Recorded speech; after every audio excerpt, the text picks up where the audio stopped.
صباح الخير صبايا، شلونكم؟ شو اخباركم؟ رجعت لكم فيديو جديد، وهالمرة فيديو غير الفيديوهات اللي بصورها. لا في روتين تنظيف ولا في طبخ ولا في اي شيء يعني من الروتينات. فهذا الفيديو صورته كسر للروتين الفيديوهات السابقة. نزلت عند اهلي، صار لي تقريبا شهر منازلة عند اهلي على الجبل. فقررت اصور لكم الاجواء والوردات اللي زارعتهم امي شلون صاروا. عامله مثل المشتل مع امي.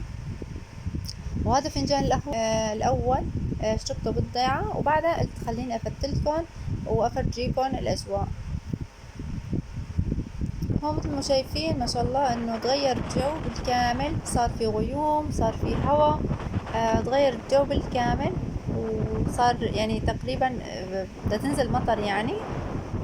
صار هيك في ريحة مطر وجو هيك برد يعني، وهوا زي ما شايفين. هلا هنيك لبعيد شوفوا ما في خضار يعني، بس شوية شجر بس. هون جنب البيت ما امي عاملة يعني مو مخلية وردة، مو مخلية شي لزارعته. كل انواع الورود، كل انواع الشجر، حتى شجر ما امي زارعة. شوفوا هون هذول الوردات. هلا من دول الوردات ما بعرف ايش اسمهم، بس كتير حلوات.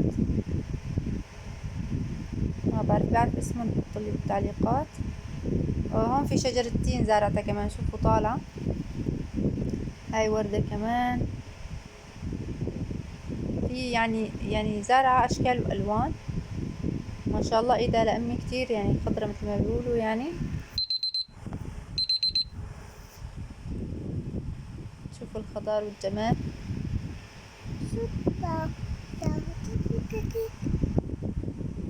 طبعا بهالجو انا عم بصور، بس الهوا كتير قوي صار يعني غيم الجو، صارت تقول شتوية نظامي، حتى برد الجو يعني. بس قلت خلص خليني اصور هيك احسن، ابرد يعني، ما في شمس قوية. قلت اصور لي كم لقطة. وهون قررنا نطلع على الجبل اللي جنب بيت اهلي، وطلعنا. وشايفين هون ما في خضار زيادة، بس شجر زيتون لقدام. هون اراضي يعني كلياتها صايرة لا شيء فيها يابسان. هون كانوا اهلي زارعين يعني خضرة، وخلص موسمه خلاص شالوها، فضل العودان اليابسة بس.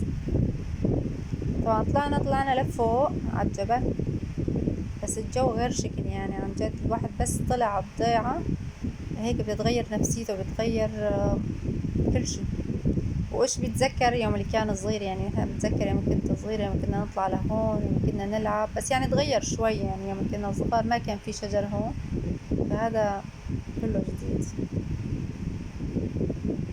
يعني. الخلق هون كلها زرعت زيتون، لأنه صاير جبل، فأكتر شي بيناسبه شجر الزيتون.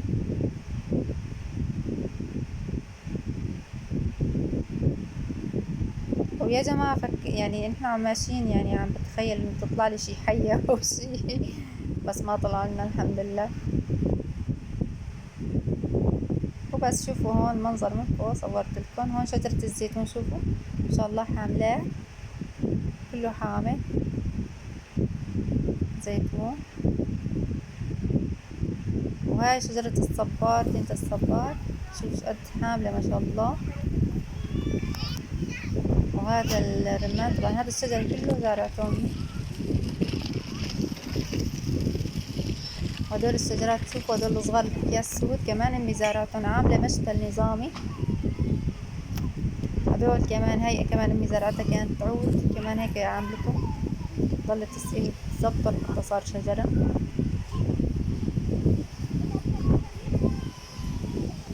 هون انا بدي اصور لكم الحيوانات كمان اللي عند امي. هون في عندها دجاجات وصيصان صغار.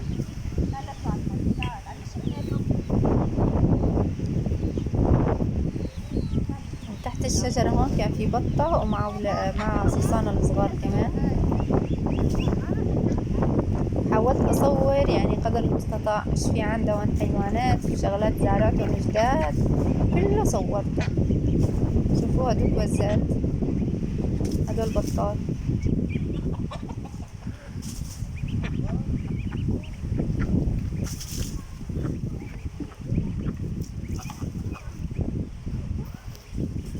هون اخوي كان فرجينا الحمامة تبعيته، اشتريها جديد كان عم يلعبها.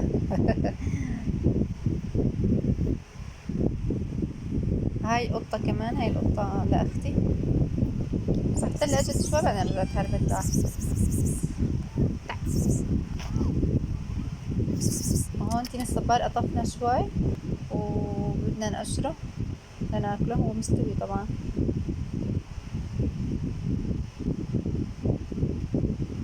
هاي البطة كمان هي وصلنا الصغار. بعدها رحنا على الكرم في تين، فقررنا نحوش شوية تين، يعني لقينا بس مو كتير يعني.